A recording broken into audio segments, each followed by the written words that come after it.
I always fancy myself. There, it's like this. Ready? We're live. Yeah. There we I go. always fancy myself doing that like Wayne's World thing. Like we never do. It's always just like, But we always talk about what's his name? Rob Lowe. I'm telling you, you're hot, right? Remember when he was talking to Tia Carrera? He's up on the up in the mountain shooting this video. She goes, "I'm uncomfortable. I'm telling you, you're hot." This is great. So how you been, man? It's been like what, 48 hours since we were on tour? Yeah, I'm good. I'm just hanging out. Had a little Thanksgiving with my family today, and just chilling at home. Yeah. The boys in the band all tested for COVID when they got home. 2 tests. They're both negative. We're all COVID. We're all very positive. So we were kind of in the hot zone of COVID back in the Midwest. And in fact, at some point, you and me, and I think even the promoter, we kind of stopped promoting because it was weird. It was like the governors were shutting down, and we, kept our commitment for our tour dates. And obviously, we wanted to be out pimping. Yeah, we were just like, hey, well, if we're quiet, we can just slip in under the radar, and that's what we did, man. We did it. We were kind of safe and careful, and we snuck in and out like a thief in the night. Yeah. Hey, did I tell you, so John Ecolino, right, from Icon, also played on Not Fragile, wore my BTO shirt tonight. He's got this product, TheraWorks. You didn't put any of this on, right? Yeah, he gave us a bunch of it. I was using some of it on the road. I use this every night. And basically, it's like a foam thing, right? So you put it on, you foam up, and you wipe it up and put it on your face. And it's intentionally meant to kind of get in like your tear ducts and up in your nose and anywhere where a virus or I actually ran out. I ran out. Hey, Dave McClain. Oh, that's David McGinn. Not to be confused with Dave McClain. Sorry about that. What were you saying? You did what? I had some, but I ran out in Texas on the first shows. Yeah. Texas will do that to you. Another COVID hotspot that we just had the joy of traveling through. So I don't know if everybody saw it. I put up on the Instagram Black Friday special over in the UK and Europe for Ellefson Coffee merch direct, who also handle Anthrax and a bunch of other big bands. They handle some merchandising for us. So there's I think it's 13% off. I guess he's picking a spooky number. So that's effective now. Last live stream, we rolled out the Combat Napalm in the morning. We wanted to have a new coffee for the holiday season, and that was Tom's idea to come up with Napalm in the morning. So that's available. You can order that at ellefsoncoffeeco.com. By the way, we prefer, if you order from ellefsoncoffeeco.com, sometimes people hit us on Facebook, they hit us on various things. Those orders, that's not the official ordering site. So ellefsoncoffeeco.com is the official place where the orders come through. Just FYI. And look, and if you order from us directly, just know me and David run the company. We're always on tour. We're making records. We're traveling. So, sometimes it might take us a while to get back to you. It just happens, So, and especially now that we're signing things and personalizing, we're throwing little kind of trinkets, Christmas gifts, little things in the bags as well. So we're really trying to personalize it right now, especially since everybody's home. We are actually in Amazon. And hopefully by Christmas we're going to have Roast in Peace, The Ground. That one SKU will be in Amazon. So it's accepted. It's in there. We're trying to get that pushed through ASAP. So, we'll keep you posted on that as well. So did you see this? Eddie Trunk just called Ellefson the James Brown of metal. It means you're the hardest working man. Is that what it is? Yeah. That's good. I'm good with that. Look, I like that we have a good work ethic here in Team Ellefson, and Tom, even today, Thanksgiving, I don't know, we waited till probably about 1 or 2 p.m. and we got on the horn and happy Thanksgiving, but then we immediately start talking business. I was actually on the phone this morning to Spain doing phoners. Ear Music, our record company over in Germany, who put the No Cover record out around the world. Ward Records has it for all of Asia. They have kept us busy, man. I'm doing phoners every morning. I wake up, I do interviews around the world for them. And Tom's been busy doing interviews, so we've been busy. So, and it's funny because they're kind of like, well, we know it's a U.S. holiday. I'm like, look, turkey ain't coming out of the oven until 2-3 o'clock. I may as well be productive. And quite honestly, when I wake up, that's what I'd rather do. I'd rather wake up and be talking to you all and to the press and the media about everything going on. And so it's a labor of love around here. So that is the way we do things. So this was Tom's idea actually to hit this tonight. He said, hey man, we should do something because obviously most people are home. I said, look, let's wait till football's done. Turkey tryptophan wears off. People are on their second wave of dinner or pie or whatever it is you're doing. So we hit up a couple of our buddies who played on No Cover, and and so we're gonna bring them in. That's just what we do. We bug our friends to come to live streams with us. We do, and if they're sitting around the house like we are, they come on in. So people are asking about Megadeth in Connecticut. So yeah, look, the metal tour of the year, Megadeth, Lamb of God, Trivium, In Flames, has been rescheduled to July and August of 2021, as in next year. As you've probably seen, dates are being now put up for festivals. Look, there's talk of this vaccine coming out, which we hope happens, and that can start to, get spread around the world. So, that's it. Speaking of Eddie Trunk, I'm actually going to do Eddie Trunk Monday night or Monday afternoon. So I think it'll probably air Monday, right? Yeah. And speaking of radio, tonight in the 10 o'clock hour on Hard Drive nationally, they're running the second part of your interview, and they're playing off Wiedersehen again. So if you're somewhere where Hard Drive plays daily, Hard Drive XL, tune in. If you're not here with us, tune in. Very cool. Around 10 o'clock. You can hear David talking about No Cover and hear off Wiedersehen again. Yep, again. And then I just noticed too that last week I did a long interview with Rudy Sarzo.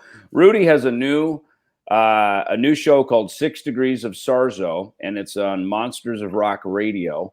So I pushed out on the Instagram today. Let me see, that's airing tomorrow at 2 p.m. Pacific, Saturday 10 a.m. Pacific, Sunday at 4 p.m. Pacific, and again on Tuesday 8 p.m. Pacific. So check in 6 Degrees of Sarzo. It's Monsters of Rock Radio, which I assume is probably part of the Monsters of Rock Cruise, which is also part of Mega Cruise and that whole family. They're all kind of a big family of stuff. I assume it's all part of that. Rudy, of course, being one of the icons. I always said when people ask me, why'd you go to LA? And, by 1980, 81, Van Halen was huge out on the West Coast. Then Ozzy started picking his musicians out of LA, particularly Quiet Riot, of course, with Randy Rhoads, and then Rudy Sarzo. So Rudy and I have become dear friends for many years now. So, Randy's brother, Kel, told me that story. I this, you've already read it, but many moons ago, I started writing a book called Stripped, The Unlikely Rise of the Hollywood Rock Underground.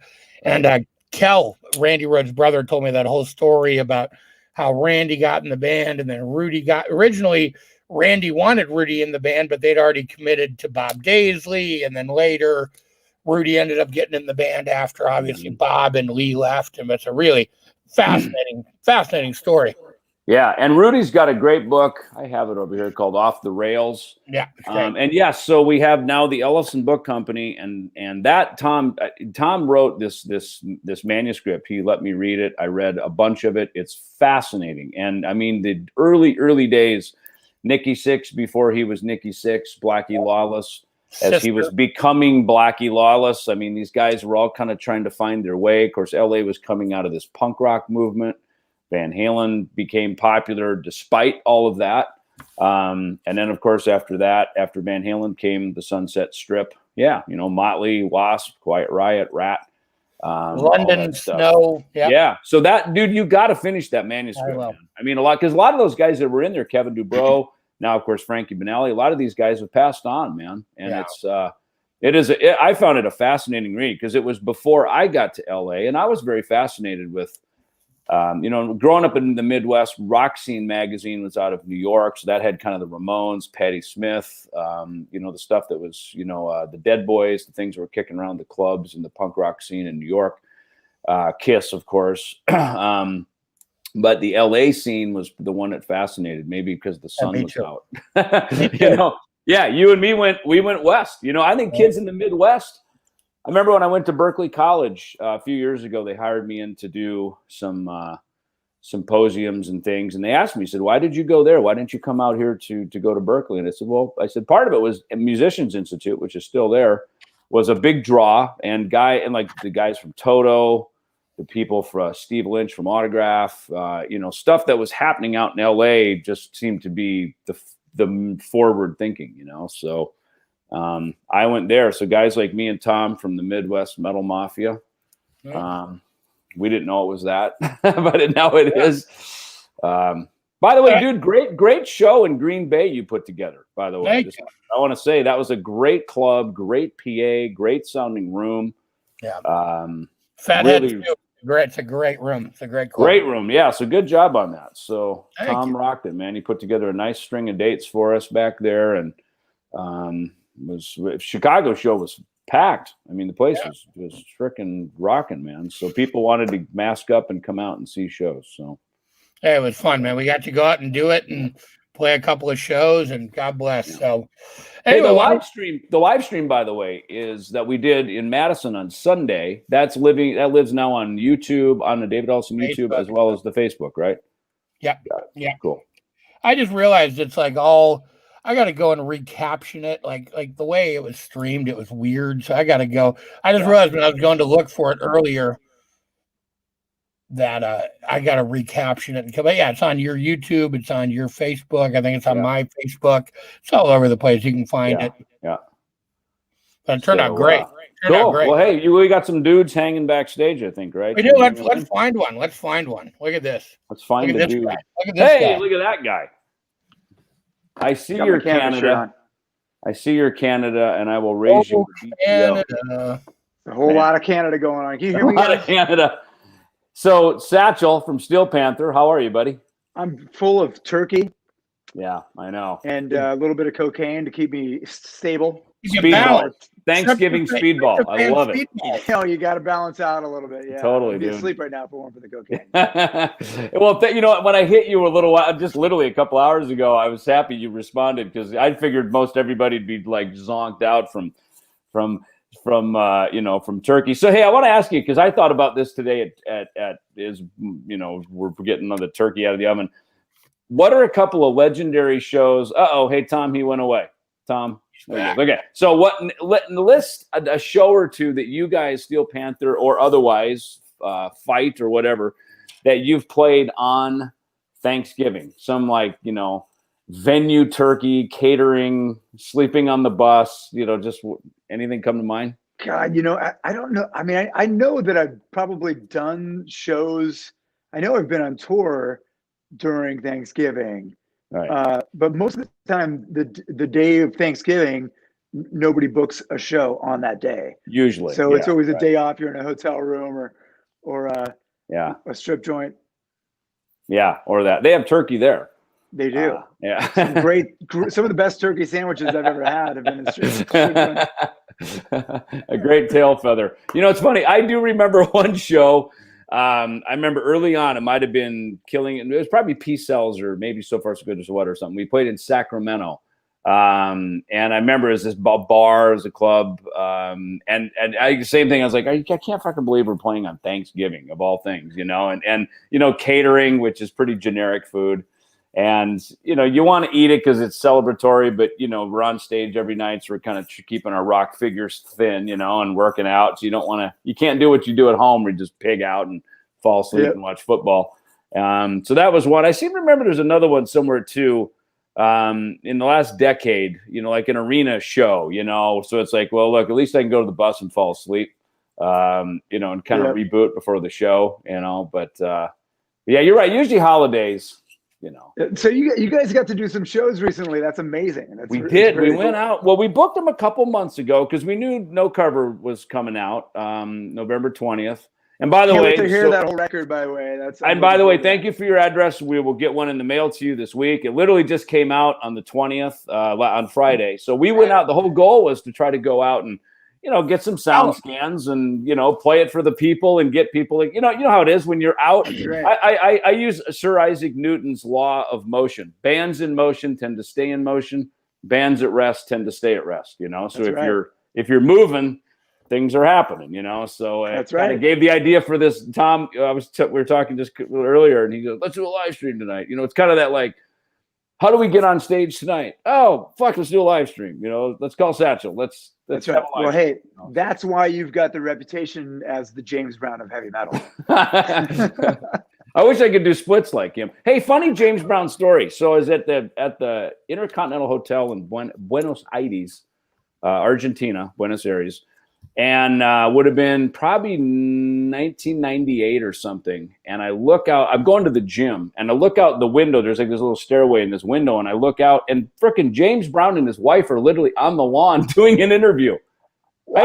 I had to do a double take. I'm like, is that James Brown? He looked freaking good, man. His skin looked good. He was like a sharp looking dude, man, at whatever he was, 70 or something, Yeah, that's pretty good. I mean, there's some dudes that you'll know no matter where you are in the world. I remember we were in Perth a few years ago in a hotel. It was summertime, which is like January down there. Yeah, of course. And it was really hot, and we're all just like sweating inside of air conditioned. It was that hot. It was air conditioned, but still hot inside. Yeah.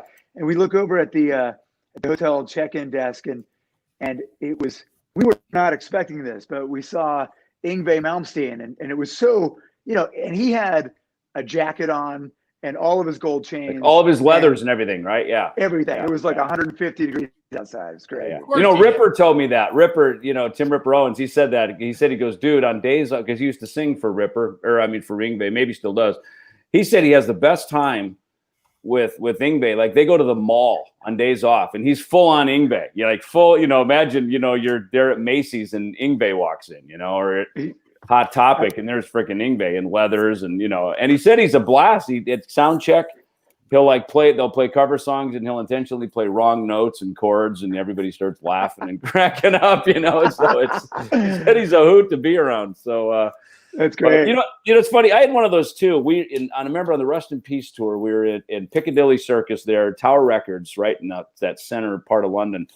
We're signing a record, just a ton of black T-shirt headbangers, and I look over, and dude, Johnny Cash is at the cash register buying an album, like by himself. So ironic, dude, completely by himself.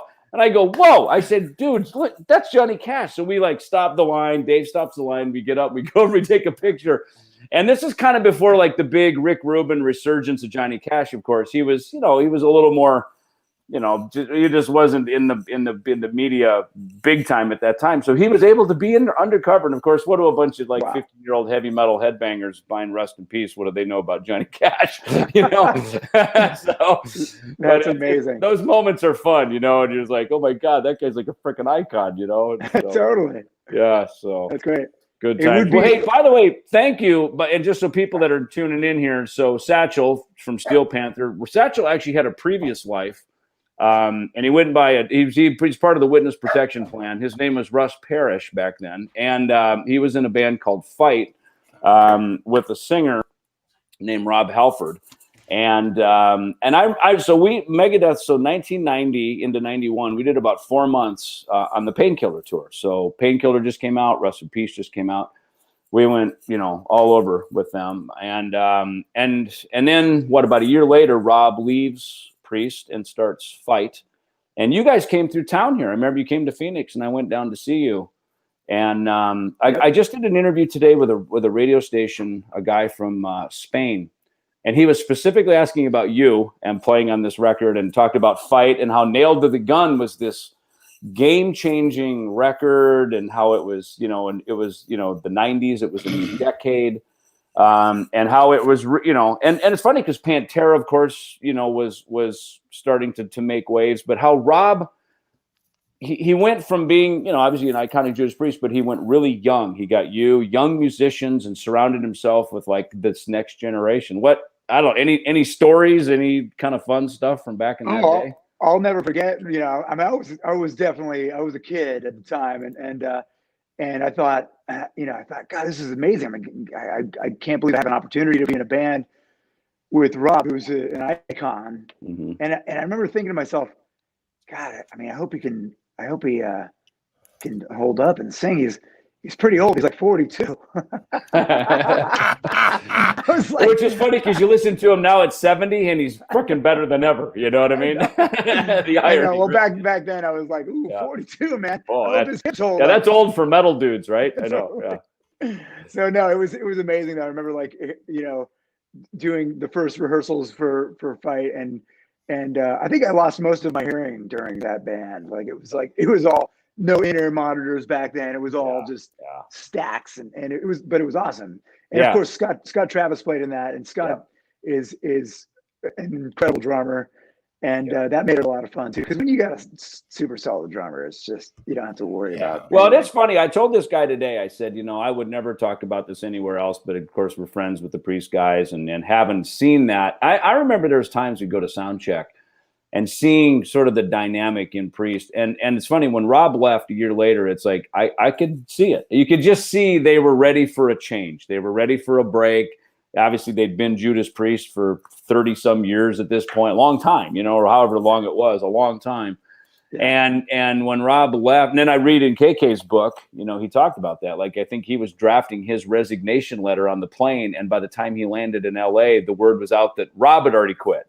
So he's like, well, I guess I may as well stay in Judas Priest now. There's no reason for two of us to quit, you know. So it's just ironic how that all went down, and you know, but it's, you know, we've been in enough bands to know you reach that point where you're just like, oh my God, I'm just, you know, I'm either done or I need a change for a minute. I need something, you know. And it was honestly the perfect timing because metal was kind of, and you know, right after that, Priest. I mean, honestly, I think even if Priest wouldn't have had the change, metal itself was kind of going down, and so Rob started Fight, and it was heavier.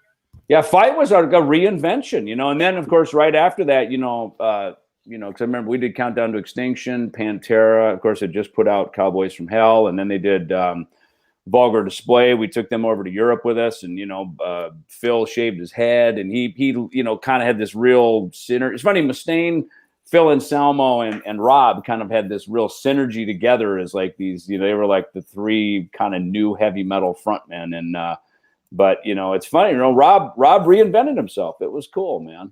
He really did. It was, you know, he got some young guys in the band, and it was a lot more raw, and it was almost punk rock in certain ways. Because it wasn't the song arrangements were very simple, and it was very heavy. Like it was balls out the whole time, and lyrically it was so great, and it's still relevant today, man. I listen to that record still and go, God damn it, it still holds up 25 years later, you know? You know, my friend Mike Gobby, who's a radio DJ, he literally maybe a month and a half ago, took me to the Scottsdale Gun Club, and I'd not been there before, and I grew up with guns around the farm and everything, you know, but I remember we were shooting a Sig Sauer. That's all we could say. Sig Sauer! As we're packing it in, and you know, so it's like everything's 6 degrees of separation from Fight, you know. So that's great. So, hey, you know, how long have you been in Phoenix? I've been here since '93. Moved out of LA. We actually shot. I think we shot the Nail to the Gun video in Phoenix, and that's when I first met Rob. He was in Phoenix. Living in Phoenix. I think he's still got a house out there. He does. Yeah, I think he's still here. And you know, it's funny. You guys worked at a studio that we actually wrote the Megadeth Euthanasia record at. It was down there in Tempe. There's like kind of a rich guy that had like a big fancy studio, right? And he had like a nightclub upstairs or something, right? Because I remember seeing the photos. Like you guys were in like a rehearsal, like a recording studio. And I remember seeing the photos in, you know, the rock magazines, and I was like, I know right where that is. I forgot what the heck the name of it. It was down on Elliott Road. I forgot what the name of it was, but it was cool. You know, and it's funny, you know, how Phoenix is one of these towns. There's not really a scene here. There was a scene, of course, with like the Gin Blossoms and that kind of college rock thing, and I guess maybe Flotsam and Sacred Reich. You know, there's a little bit of a scene here, but it's funny how, you know, Alice Cooper, of course, Stevie Nicks, Rob Halford moved here. Rob really put Phoenix on the map as like the cool metal city. And of course, you know, heading out to the point of entry record, right? It's like, you know, the paper leading out into the desert. It's like, it became cool. I remember even living in Minnesota before I moved out to LA. in 83, it was like Phoenix was kind of always heralded as like this kind of cool metal city. Even though there wasn't much of a scene at least not that since I've been here, there's never been a scene, but it's where we hang our hat and we live, so. But you know what? There was always the Mason jar. Dude, which we all played, right? We all played the Mason jar. Speaking of which, Jason McMaster, have you played the Mason jar? I have. Yes. I have played the Mason jar. You're almost not even legit unless it's funny. I remember we played there on the Killing Is My Business and then Peace Sells tour, and of course Flotsam would open for us. And Jason Newsted would throw the best parties. He had some house kind of over on the west side of town, and he'd throw the most ruling parties. And Jason was never like a fuck up. He was really together. He always had his act together, And I remember trying to buy. You see pictures of him in Metallica. He had that alembic kind of like what Entwistle had, this kind of explorer looking bass. And I almost bought that off of him backstage at the Mason Jar. I almost had him talked into it, and he freaking wouldn't do it, man. I was pissed. Have you seen his he has like this, it's in his studio, but it's under lock and key. You go in this door, it's like a missile silo. Have you seen? He's got a bass collection that's like hanging spirally. I can only imagine. Yeah. Oh my God! And I bet that bass he would not sell to you is in there. That silo. They're levitating in midair like a James Bond movie, just rotating. So you know what I'm talking about. Yeah. Or are you just making that up? Because it looks. I'm totally making it up. I walked in there and I just tripped. I was out there working on some tunes with him. Nothing ever came of it. He's never invited me to that house. I only got to go to the house where we, had right on. Beer and meth and whatever else was going around Phoenix at Holy that time. Back in 1985. And probably half of our band was looking for heroin, which they didn't have out here in Phoenix at the time, no. So, but yeah, the new Jason house I have not been to. So yeah, which is funny, Robert Trujillo, he did that movie about Jocko. He helped, I think, kind of settle a family dispute on that thing and sort of put that to rest, and then made this film about Jaco Pastorius, and I remember the Bass Player Live event at the Key Club in LA a few years back.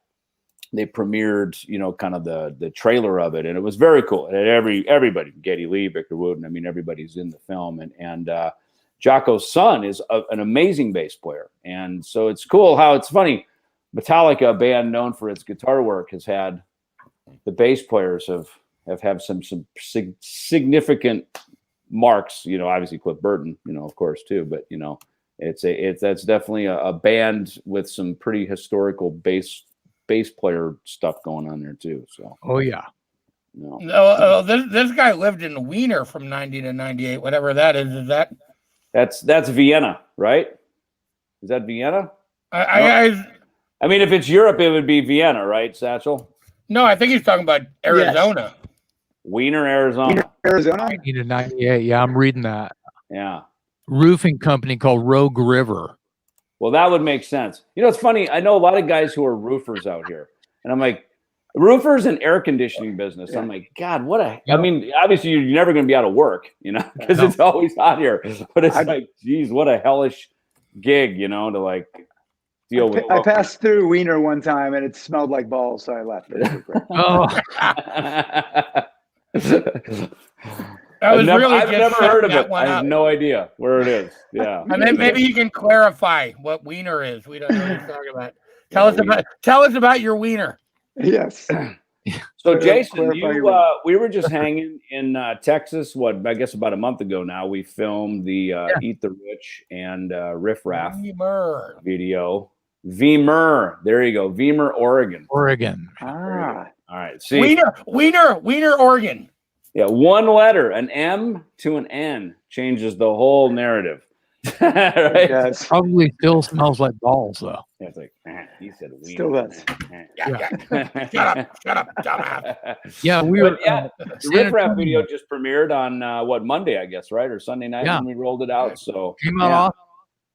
Super cool. I know Tom kept going. He goes, this song's like 6 minutes long and there's like 2 verses, and I said, yeah, I know it is that song, it's like a minute and a half solo. intro, Yeah, the intro. Probably why it wasn't a radio hit. That's why I let you sing it. I'm like, it's like 9 minutes long. There's 4 words. You do it. Hey, give me your scraps. I'll take them. Well, you have an AC/DC and a Judas Priest tribute band, I think, right? That you do on the do. side. I play Halford in a group called Sad Wings, and I play bass in an AC/DC tribute. Of course, we haven't played in years, but yeah, and it's fun. I'll sing and play anything because I love rock and roll, right? So. Well, the irony that AC/DC dropped a new record the week before we dropped Riff Raff, which was not even intended, but I'm okay with that. Yeah, it's very good. What do you think of the new AC/DC record? What are your thoughts on it? I think it's great. I don't have it yet, but I've heard probably half of the record, and it's impressive. And I keep thinking of Malcolm. Yeah. And I just saw an interview with Ang, and he's talking about Malcolm the whole time. And it's awesome to just watch Angus be so candid and about the love he had for his brothers, plural, and the influences and everything. But Power Up, this thing, just thinking about the riffs that I've heard so far and going, oh yeah, Malcolm, and but I do not have it yet. I'm hoping Santa will bring the vinyl. We will see. That's going to happen. And I have a thing for Russ. I crashed a fight dinner radio contest winner in Austin, Texas. Oh my God! Yeah, you guys were eating at Chewy's on Barton Springs Road, downtown Austin, and the label rep told me about it. And they were working for used to work for the label I was on at one point, and told me and my buddy about it, and we crashed the dinner and ended up sitting at the table. Oh no, just walk up and sit down. That's great. And well, if we were eating it at Chewy's, obviously the record company was spending a lot of money on us. Yeah, well, Chewy's. Yeah, it's kind of a spend all that big epic money. It's I was wondering if you remembered that at all. Probably. I do remember that. Oh, what a trip! I don't remember exactly what I had that night for dinner, but but I do remember being there. I do remember being at one of those it was one record company funded dinner where I ordered a bottle of Dom, and I think that was the last one they funded for us. Uh-oh. Yeah, I was like, I'll just order a bottle of Dom. You guys played at the which I don't know why, because they charge the shit back to us. So you basically, if you get paid $2 a bottle of Dom, that's what, 75, 80 records you guys had to sell, or 100 records, right? I don't even know what a bottle of Dom costs these days. Rob bought it for you. Yeah. Exactly. Yeah. It was like Megadeth played at the back room. That's where Fight was playing. I saw Megadeth and Exciter at the back room in '85. Yeah, that's in Austin, right? Yeah, in Austin, and that's where I saw Fight. But I went through there with F5, and we played there. I remember. Oh wow! And we also did a cover of "Nailed to the Gun," and that's why I had Jimmy DeGrasso. He played on that. That's why we played on it. And Rob liked it, right? Rob Halford. He told me, he said that he liked it, so he was. And I would think, knowing, of course, we're in our big bands, and then we do something on the side. And when people pay attention to like these little side pet projects, I assume he was probably thrilled, because obviously everybody knows Judas Priest, but to go, wow, you remembered Fight, that's cool, because when Steel Panther was out with Priest a handful of years ago, there was a giant festival in downtown Austin where it was like flats on the water and big stages and everything. And for some reason, Steel Panther, they didn't have room on the bill for you guys. So they booked you at one of their venues downtown off of 6th Street called the Mohawk, and my band Broken Teeth opened for you guys. Oh, amazing! I remember most of that tour. Yeah, of course. It was so packed, and man.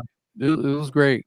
Hey, Satchel, are you doing any of these European festivals that are being announced now for the summer of 2021? Are you guys on some of those? We're on some of them. I don't know exactly which ones. I'm pretty sure we're doing Hellfest in France. Okay, good. And I know there's a bunch of them. I just hope that they don't get kicked down the road. I know. Further. What's your feeling? Are they going to happen? What do you think? I mean, I think it'll happen. I think that they're going to get the vaccine out. I think it's really just about quelling the fear in the public, and making people feel a little bit safer to go to events. And once they get, a vaccine out there, I think people are going to go out there and it won't be that big of a deal. I mean, a lot of people that I know, I mean, I'm fine going to a Chewy's right now without a mask on. So, but yes, that's because no one else is there. Right, the whole place to myself. This is like private catering. This is that I finally arrived. You can have your bottle of Dom, sit at Chewy's, fucking live like a rock star. By the way, the new AC/DC record. I have so many people that I know in Germany, and everybody in Germany was like really excited for the because they rock so hard in Germany, right? Yeah. And so I as soon as it came out, I saw people online talking about the new AC/DC. So I went and I listened to it, and I was very impressed because it sounds like AC/DC. Yeah. And I thought Brendan O'Brien did a great job. I love him. What a great selection for a producer. I mean, he's just great. There's funny little things. Like even on the first track or two, maybe it's the second song, there's little trails of melody that Brian Johnson does that he would have never done before. There's little things, and even like the ending of a riff, which normally would have been pretty kind of very stock. There's little notey movements on things, right? Yep, that they would have never done before. And when I found out Brendan O'Brien did the record, I was like, man, what a great choice. Yeah. Brandon, he's our age, maybe even younger. So obviously he's a fan, so he probably. Do you think it was cross between what he was bringing to it and the fact that it's Malcolm, or do you think and maybe I don't mean this in any disrespect, maybe the fact that Malcolm wasn't there, because as I understand, Malcolm very much ran the band. He was kind of like Keith Richards. He ran the band, and it was largely, he had a big say in what happened. Of course, was a primary writer. Obviously it's him and Angus and the young mafia, the young brothers, that was a big extended family. There's a lot of those guys, that in the production of the early records, was it George Young, I think, right? Yep. So the brothers, and the cousin, I think, plays guitar. So, obviously it's a family business for sure. But, sometimes one band member change, it sounds so good with a band member change, meaning Malcolm has passed and not there. But yet that one little nuance, maybe there was a little bit of an exploration of some things that maybe would have just been off the table before, or maybe they just never considered or thought of. And again, a lot of time's gone by since the last record. New producer, we may have been making records that all those things will slight variations. And I thought it was chemistry really between guys, that chemistry is always, you change one guy, and especially a guy like Malcolm, who, it's ironic because this year, we've lost a lot of people that are awesome. Eddie Van Halen, so recently, and so many guitar players, we're all brokenhearted at losing Eddie Van Halen. He was so prominent, and he was influenced so many people. But you think about Malcolm, and he was not a flashy guy. He kind of stood back there by the drums, but I don't think that I think that if anybody has influenced as many people as Eddie Van Halen in that generation, it's Malcolm Young. Like, I don't know how many, I think that there's probably more bands that have tried to sound like AC/DC over the years than any other rock, because everybody thinks, I can do this. It's funny, when we were cutting Riff Raff for the No Cover record, so Andy Martingelli, who's the primary guitar player in our Ellefson band, great player, is educated guy, is a president of a music school over there, and is around some serious, just great quality. The people that Andy hangs with are just top level quality, and they sound young, they sound very hip. But it was funny with that track is he played it, and it had a lot of gain, kind of like the 5150 gain. And when I heard it, I said, "Ma'am, I hate to make you do this, dude, but you got to recut that intro." And part of it is pull the gain back, and it doesn't have to be as clean as AC/DC.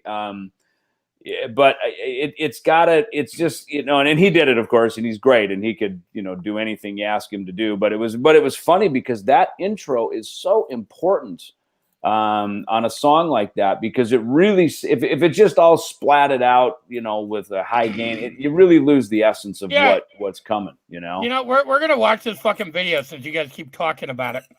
All right, Riff Raff, we're gonna watch Sure at least are. a little bit of it. Maybe not all 6 minutes, since it only has 4 words in it. No, it's all right. It's a guitar Riff solo. Raff, or 2 of them. All right, here we go. Featuring Jason McMaster.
And on the radio, the radio minister is hot down to Mexico.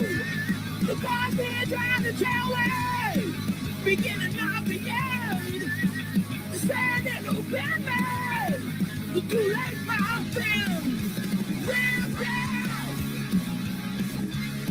Miles Turbo Lamb.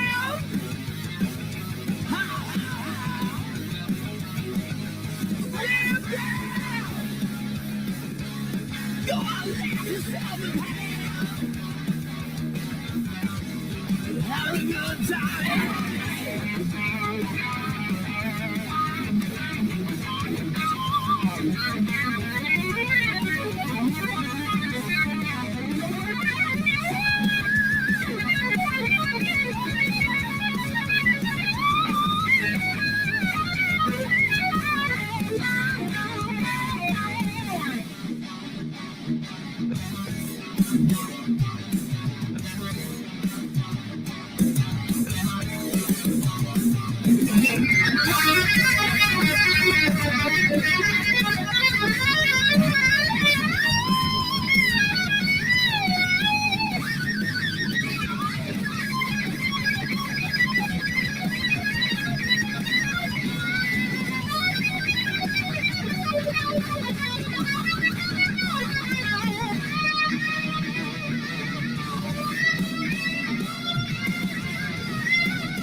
Don't bother me. Somebody can give me when I'm living in memory. I never shot nobody. Don't even carry a gun. I ain't done nothing wrong. I'm just having fun. I was going for a damn.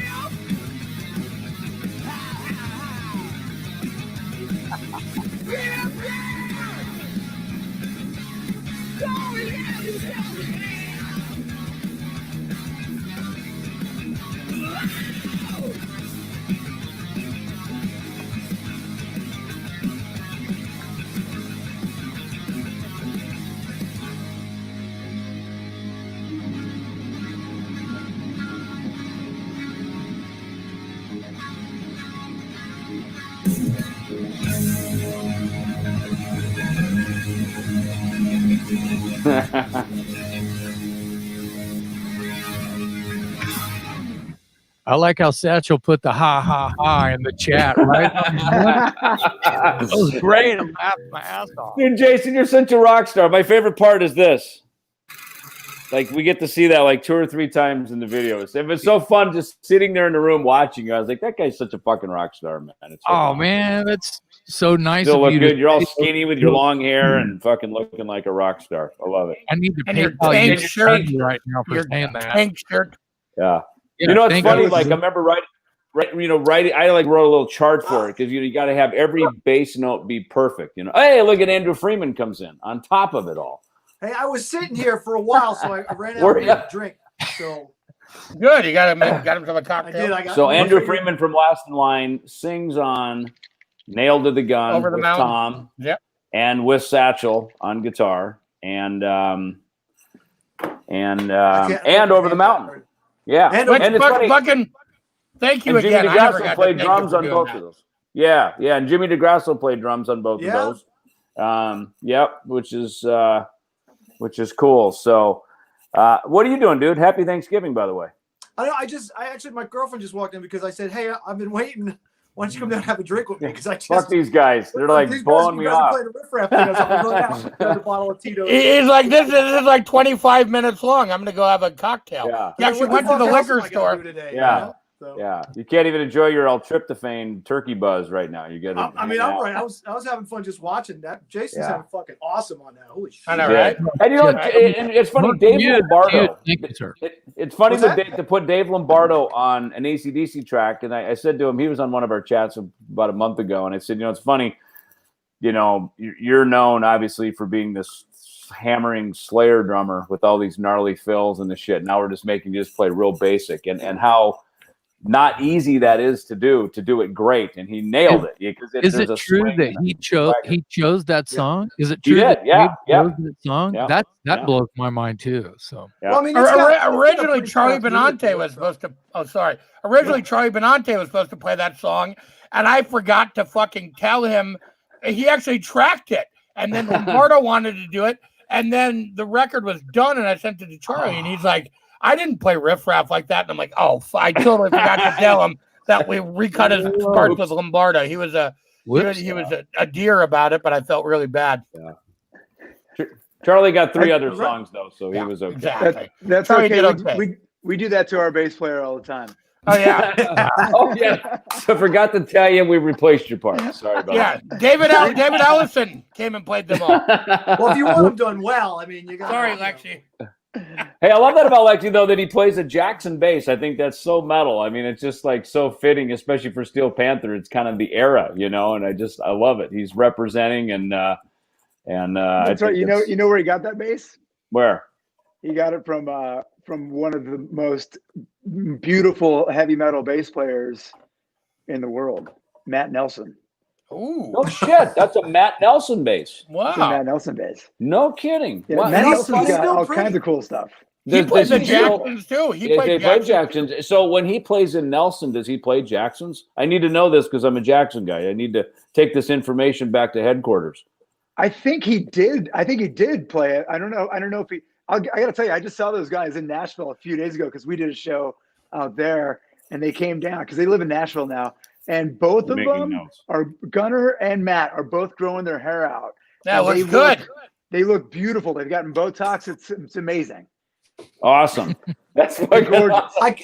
I can vouch for that. I did a gig with them in somewhere, I think up in Minnesota, somewhere by Minnesota, and they were beautiful older men, still beautiful. Cheekbones. Andrew and Nelson were getting their Botox like literally right next to each other. It just couldn't. Yeah, but I'm younger than all you fucking guys, so it's a different story. But they were very. I can vouch for that. They're very pretty, and you walk and you're like, oh, That's the Nelson sisters. Oh my They're god. beautiful, man. I'll tell you, we were doing the They show. are. I think Lexi got so jealous he had the bouncer throw him out during the show. So Hey, so what was your show in Nashville? Where'd you guys play? we played at a place called the Marathon Music Works. Have you heard of that place? Yeah. Yeah, Wow. it's not on the like the strip. It's somewhere away from the strip where people get shot, but it was awesome. That's what makes it so metal, right? Oh, it's so metal. Yeah. So there are a lot of people there. I mean, the shows are open and happening down there, and They were well, you know what?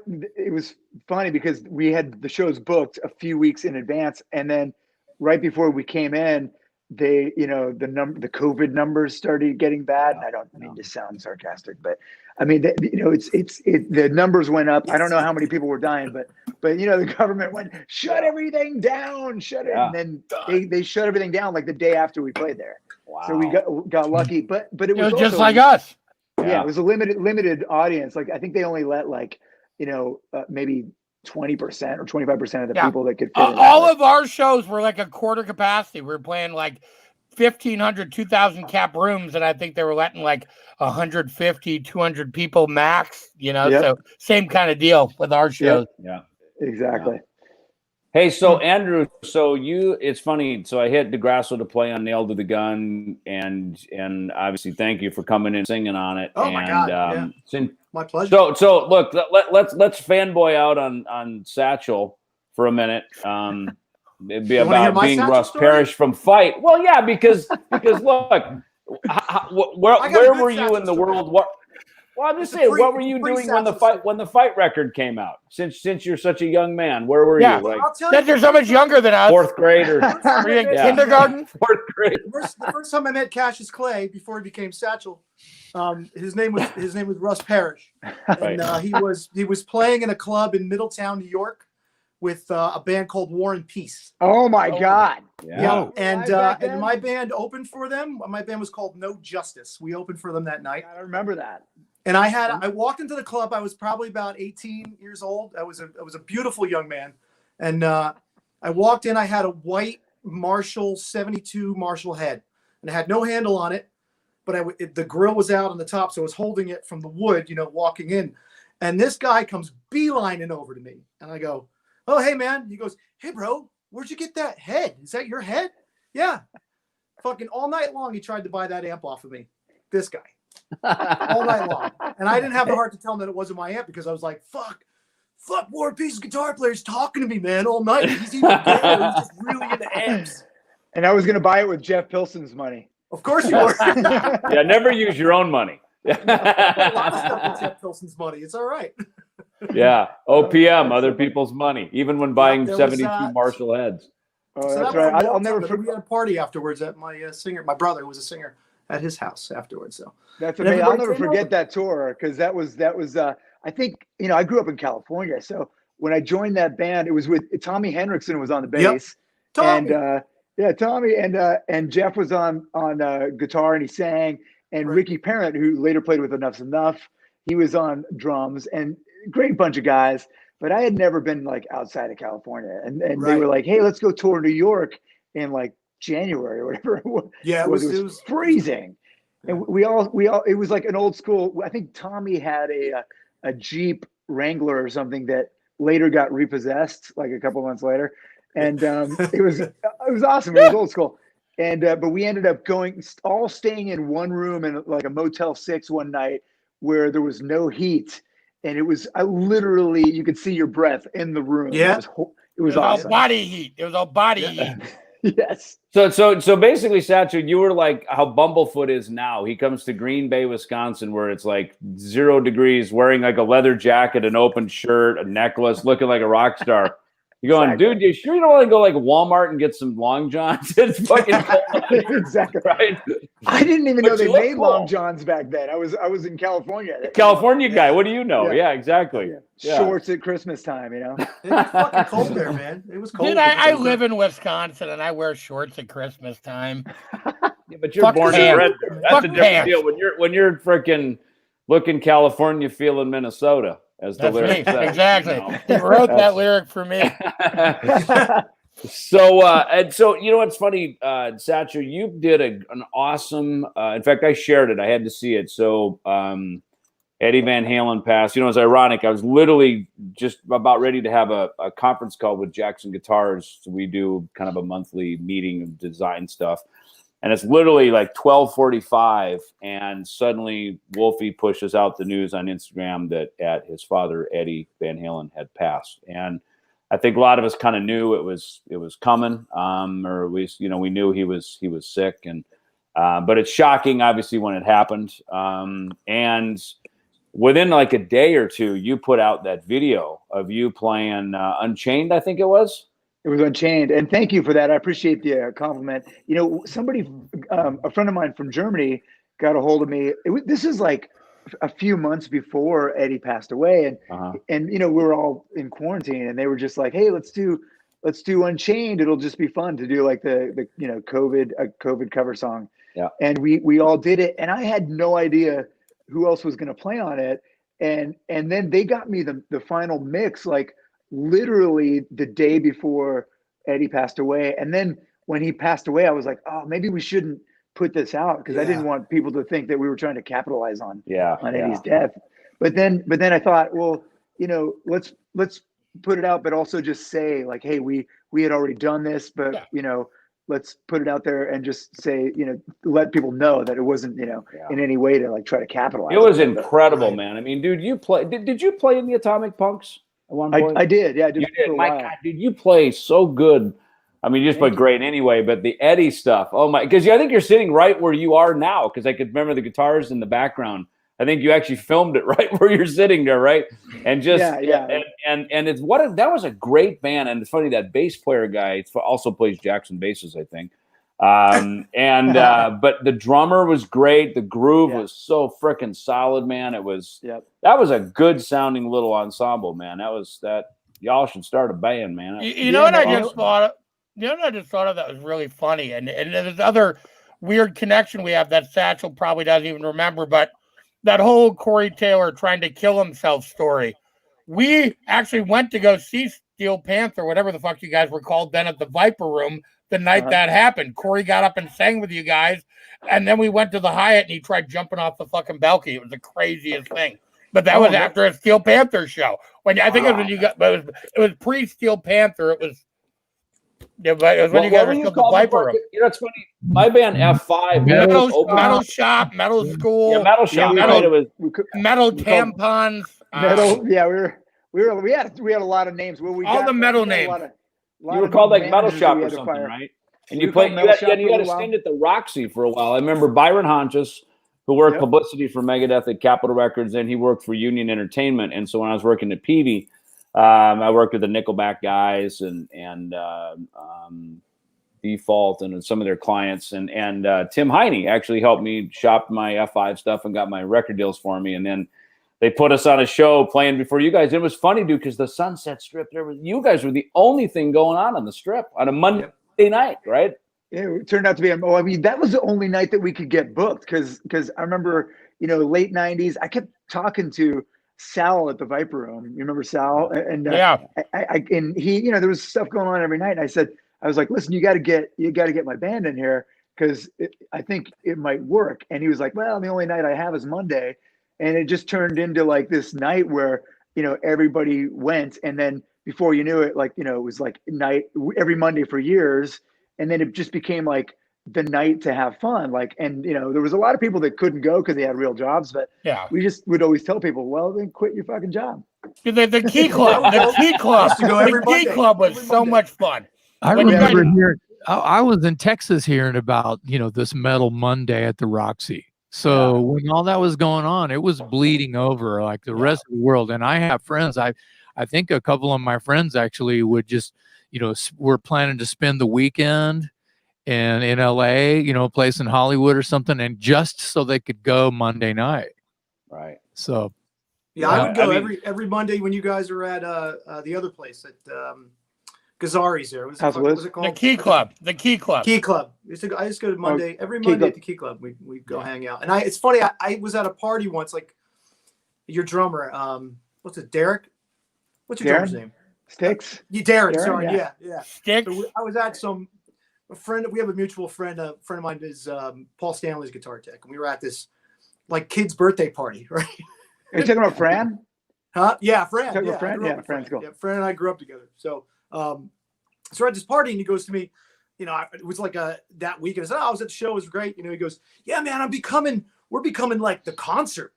I pull up to a light. We left the show. I pull this light. And all these chicks are in his car next to me. They rolled the window down and look at me, and I had my wig off. Or I mean, he had his hair off. Yeah, He had his hair off. Had his hair back in the ponytail. Right. Yeah. Sorry, his hair back. Sorry.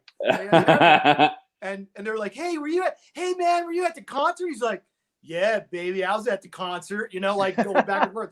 And they took off, and he's like sitting there. He goes, "Yeah, man, we're the concert now. Like we're not just a show. We're a fucking concert now, dude." It's funny because hilarious, man. We used to play. We play. I mean, we used to do residencies every week, every Monday night for like I don't even know, 13 years, right? Yeah. But forever. in the beginning, it was I mean, we always made a little bit of money, but it was funny because in the beginning, Darren Sticks actually worked for Paul and Gene. Yeah. And he would just run errands for him and stuff. And I remember one time we did a gig at the Viper Room, and it was always fun. We always packed and always a great show. But one night we did a show there, and I get in my car and I'm like, "All right, I'm going. See you later, man." And he's like, "Okay, I'm just gonna go over to Tower Records. I gotta spend the night in the parking lot." I'm like, "Wait, what are you doing?" Because this is back when Tower Records was still there, right? Yeah. And so he's like, "I gotta go to Tower Records because Kiss is doing something in the morning, and they got these giant blow up dolls, like these giant blow up Kiss inflatables in the parking lot, and I have to make sure that nobody steals them overnight." So I thought it was awesome. Drummer for Steel Panther goes over and makes sure nobody steals the Kiss inflatables overnight. And man, that's pretty work, freaking Yeah. One man Kiss army. That part of the Kiss army. He's like the Kiss Secret Knights and Secret Service. Andrew, are you gigging over there? Are you gigging in Vegas right now? Are things opening up? What's going on? Because last time we chatted, you were kind of going out doing some stuff a little bit, right? I did 2 online shows, like charity things, and we did Van Halen things, a couple of Van Halen things, but we're doing. We have a gig, and it's the old Rock Vault guys. The guys who used to be in Rock Vault. It was me and Paul Shortino and Rowan Robertson and Phil Susan. Who else? Chris Brady from Hell Yeah. And I'm forgetting somebody. Mark Bowles is singing. So we're doing like kind of like a kind of a cover thing, but with some video screens and kind of like, I don't know if you ever saw the Rock Vault show we did here in Vegas for the past 10 years or whatever. Yeah. Wasn't Robin McCall involved in that for a second? Macaulay was, but he's not in this because this is all the guys that live here. It's basically everybody who's here and broken out of work. So we're doing it at this place off of Fremont Street on the 12th and the 13th of December. So, and it's because of the 25% or the 20% occupancy, we're sold out. There you go. It's called raiding the Rock Bank Vault. Yeah, dude, there's no one here. I know, isn't it awesome? That's how it's supposed to be.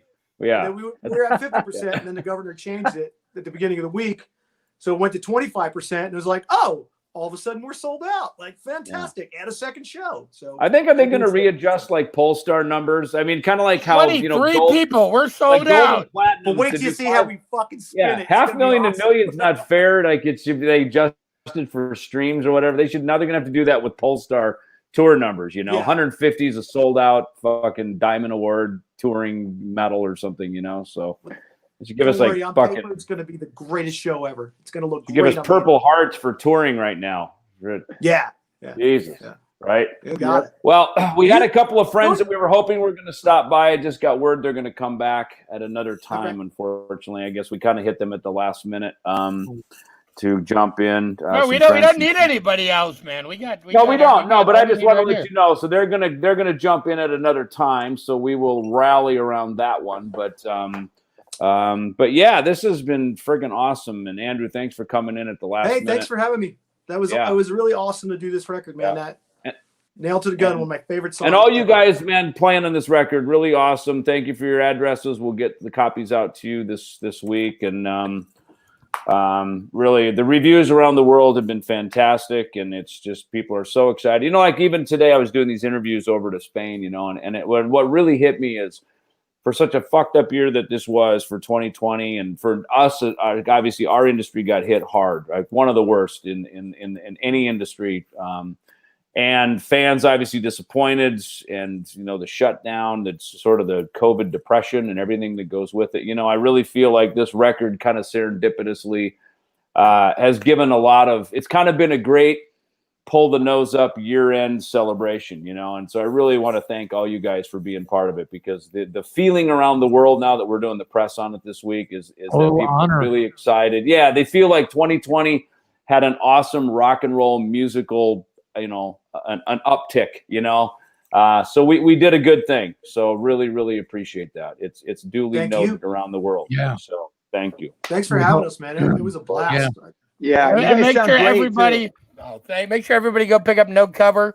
You can buy it in stores. It's around the world. It's on every digital outlet known to man. Satchel is selling bootleg copies out of his trunk for half price. Because he can. I've got some Kiss blow-up dolls I'm selling too. Can you fuck them? Darren got them for you. You Well, can't. it's funny when he said that. Somebody said, you know, I thought when he was talking about blow-up dolls, it was going to be sexual. I'm like, well, maybe it was. You don't know that. I mean, what did Darren do with those blow-up dolls all night? By the way, you can fuck them, but you got to be careful because Gene will fuck you back. Yeah. Now, can you catch the STDs from the blow-up doll? Well, I can't because I've already got all the STDs. He's got them all. He's got them in a jar. You're like a hell of a collection. You have STD antibodies. You've done the test. That's right. Oh my God. How rock and roll is this? How rock and roll is this? It's fucking awesome, man. By the way, hang on, I gotta get Gene. Where is he? I mean, nobody's done Gene in his house. I don't know how rock and roll is. All right. It's disgusting. It's pathetic for a bunch of middle-aged guys talking about the glory days of rock and roll. There's residue on my desk. There's nothing. So. Yeah, COVID was an attempt to get rid of rock and roll. Oh, there's Gene. That's right. You had Gene over for Thanksgiving. Wow. Something I need. Hey, there's a great, you know, it's funny. There's an awesome, did you see that thing, you know, our guitar player that tours with us here in America, Dave Sharp, he sent through on a group text, try to post it maybe. It was the guy, is it Dennis? Is that his name? Who did, like, he was an art director, worked with Bill Aucoin. He worked at the KISS office, the management office, and he helped Bill on the first, because Bill Aucoin came from advertising when he started managing KISS, so he, you know, brought this guy in, and they worked on the first KISS. He said in this video he was brought down to put the makeup on KISS, because Bill said, he goes, they have makeup, but they do it very poorly, so we need someone to put it on properly for the record, right? And then the main thrust of it was the art direction of his concept for the KISS Alive record, and it was just fucking amazing, man. How cool, and putting the letters in there. And how small Alive is. He claims it was his idea to call it Kiss Alive. And Finn Costello took the front cover photo, the back cover photo, and then the booklet inside. And none of it was done with, you know, Adobe Acrobat and on computer. So he really goes into detail about all of the, you know, size and measurement and math and everything that he had to do do it. It's fascinating. I'll try to grab it and I'll send it over to you guys. Maybe we should post it on our Facebook. It's really, I found it as a KISS fan, as obviously we all make records, so we know what, you know, Tom handles most of our art direction. And Melody Myers, give it up to Melody Myers for doing all the artwork. We had no idea that this was also a Def Leppard album cover, so our bad on that. Totally. Got a little trouble with that. Our minds were blown. We had no idea. A truck, a moon, a guitar, like no one possibly could have done that before, you know. So. Well, you know, I'm in a band with the guy from that band right now, so it's from Vinny cover, and a couple of fans went nuts. They were like, that's That's the fucking On Through the Night cover. That's the Like, oh, they say that to us all the time. Like, we don't know. Like, we just covertly. Remember, we're on the same label as fucking Def Leppard. Obviously, we're on Ear Music. Well, they're not. So I mean, they're not. They would have can't caught be very that. big fans. Yeah. They can't be very big fans if they didn't notice that the fucking headstock was different. Oh, it's totally different. It's totally we had one different. guy on Facebook that called us all.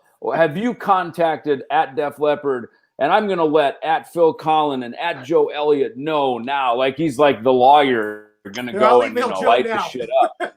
It's like, no, trust me, we know. I'll take care of it. Well, I know we've always said, look, it's an a recreation. It is an homage. Homage. Yeah, it's a recreation. Obviously, the Jackson bass guitar is a little bit of a deviation, but it's some different pieces and things. Driving out of the moon, right? Aren't you driving out of the moon? No, it's a totally everything. It's a totally different truck, different moon. It's the same basic concept, but with David's bass.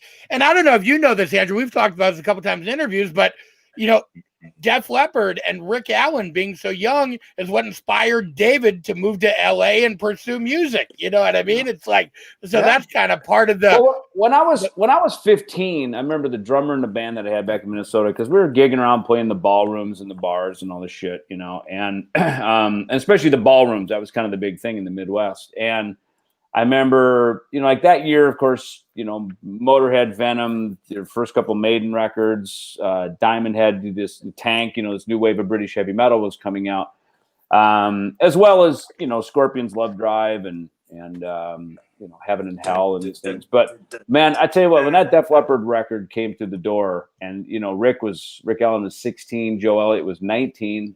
And on the back, not only how great the songs were, but on the back, they're on tour with AC/DC, I think on the Back in Black tour. You're like, holy fuck, man. Like, I can do that. They brought the reality of like, this can happen, like this could really be a deal, and it's because, again, Kiss and this stuff, those guys were like, it was like fantasy superhero stuff. It's unattainable, but Def Leppard was like, wow, 5 dudes, just plain dudes, like throwing down like great hard rock metal. It was that's why we did that. I mean, Wasted was actually the very first song. I said, hey, if we're gonna do covers, we got to do Wasted. I mean, that's the one. Right. So that seems to be the song we all played in cover bands growing up. Yep. So. Well, listen, gentlemen, go enjoy your pumpkin pie, turkey leftovers, Dom Perignon, Chewies, whatever you're into. Before we go, can I give Jason some props? Absolutely, please do. Oh my God, he's been very quiet for a long time. I just want to say that I met Jason when I was probably the same year I met Satchel / Russ / Cassius Clay. I met Jason at a show in Middletown as well. Wow. And Middletown, New York. He was on a package tour. I can't remember who. This is how great Dangerous Toys was, because I can't remember who else was on the tour. Wow. Well, if it was a package tour with melting faces, was it 91? It might have been, and I think that was pretty much the height of the band, right? Metal Church, Motorhead, and Alice Cooper. That was Operation Rock and Roll. That was. I don't think that was it. Oh, really? It might have been Tesla. You out with Tesla ever? No. The only package tour I've ever done was that Operation Rock and Roll in '91 with Priest and Cooper. Nope, I would remember that. I think it was. All right. But anyway. We did play a lot of shows, in New York. So maybe it wasn't. Maybe you were just on. It was a one-off, maybe for you guys. Could have been one-off. Was it at the Ritz? No, it was at a speedway up in upstate New York. Oh yeah, that's Operation Rock and Roll. No, Motorhead. Yeah. Wow, that's a good. Dangerous Toys must have really fucking blown away. You don't even remember Alice Cooper, Motorhead. I don't remember Scorpions or something. I know why, because I didn't care back then. No. So I met Jason through a fence. Like, I was in the crowd and he was just walking by, and we all yelled. He came over, and he came over and talked to us for a bit, and he was really fucking cool. Like, he was really fucking cool back when everybody was not really fucking cool. So have we all had that experience? Meet a fan through the fence, like somebody handing their CD through the barbed wire or trying to rip the thing right past the fucking CD. I think that's why another reason I didn't have a problem going over. As a matter of fact, I would have climbed over if I would have thought I would have made it to the mic in time. Yeah. But I love that story, and I do remember that gig. I believe that Richie Rano from the Stars from Stars, the band Stars. Yeah. out in the Stars, crowd. yeah. And he Dude, walked. Richie Randall came to a Clash of the Titans tour. Me and Marty Friedman were just fanboying out like crazy. Oh, He goes, dude, that it's was Richie me. Randall Yeah. from Stars. You know, we're like, oh my God, fucking I was Richie. walking around out in the crowd at that Yeah. show, and he comes up to me and handed me a guitar pick. And I turned, what, Richie Randall? I followed him around, and everyone was pulling on my shirt, and I was pulling on Richie's shirt. So, you know.